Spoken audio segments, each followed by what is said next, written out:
Voter ID കാർഡുകൾക്കായി ഇനി ദീർഘനാൾ കാത്തിരിക്കേണ്ടതില്ല. തിരഞ്ഞെടുപ്പ് പ്രക്രിയയിൽ സുതാര്യവും കാര്യക്ഷമതയും ഉറപ്പുവരുത്തിക്കൊണ്ട് വോട്ടർ ID കാർഡുകൾ 15 ദിവസത്തിനുള്ളിൽ ലഭ്യമാകാനുള്ള പുതിയ ഫാസ്റ്റ് ട്രാക്ക് സംവിധാനത്തിന് തിരഞ്ഞെടുപ്പ് കമ്മീഷൻ തുടക്കം കുറിച്ചിരിക്കുന്നു.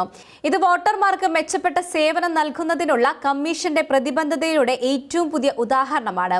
നിലവിൽ വോട്ടർ പട്ടികയിൽ പുതിയ പേർ ചേർക്കുന്നതിനോ നിലവിലുള്ള വിവരങ്ങൾ പുതുക്കുന്നതിനോ ശേഷം വോട്ടർ ID കാർഡ് ലഭിക്കാൻ ഒരു മാസത്തിൽ അധികം സമയമെടുത്തിരുന്നു. ഈ കാലതാമസം പലപ്പോഴും പുതിയ വോട്ടർമാരുടെ വിവരങ്ങൾ പുതുക്കേണ്ടവരെയും നിരാശപ്പെടുത്തുകയും ചെയ്തിരുന്നു. ഈ പ്രശ്നത്തിന് ശാശ്വത പരിഹാരം കാണുക എന്ന ലക്ഷ്യത്തോടെയാണ് തെരഞ്ഞെടുപ്പ് കമ്മീഷൻ ഈ പുതിയ സംവിധാനം അവതരിപ്പിച്ചിരിക്കുന്നത്. പുതിയ ഫാസ്റ്റ് ട്രാക്ക് സംവിധാനം വെറും 15 ദിവസത്തിനുള്ളിൽ വോട്ടർ ID കാർഡുകൾ വിതരണം ചെയ്യുമെന്ന് ഉറപ്പുവരുത്തുന്നു. ഇത് വോട്ടർമാരുടെ എളുപ്പത്തിലുള്ള ലഭ്യത ഉറപ്പാക്കുന്നതിൽ വലിയ ഒരു കാൽവെപ്പാണ്.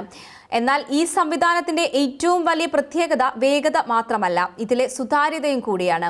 വോട്ടർമാർക്ക് തങ്ങളുടെ വോട്ടർ ID കാർഡിന്റെ അപേക്ഷാ വിതരണ ഘട്ടങ്ങൾ ട്രാക്ക് ചെയ്യാനുള്ള സൗകര്യവും പുതിയ സംവിധാനത്തിലുണ്ട്.